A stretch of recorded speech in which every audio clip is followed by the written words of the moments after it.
काय गड्डाचा तिथं पडून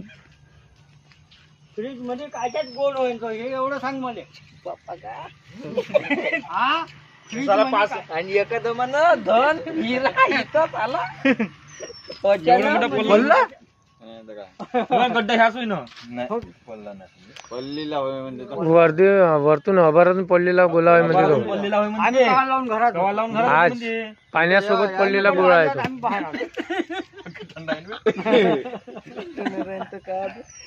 एक साल्या अहमदापुरात ह्या पहिला बरं अहमदापुरात एवढा मोठा बरं एवढे वर्ष पहिल्यांदा पाहिलेला बरं आहे तो. फ्रीजचा असतं ते हे असे नसते त्याच्या घरी फ्रीजच नाही हाय फ्रीज आपल्या इथं हाय फ्रीज आहे फ्रीज आहे पण एवढं फ्रीज बनत नाही पण बे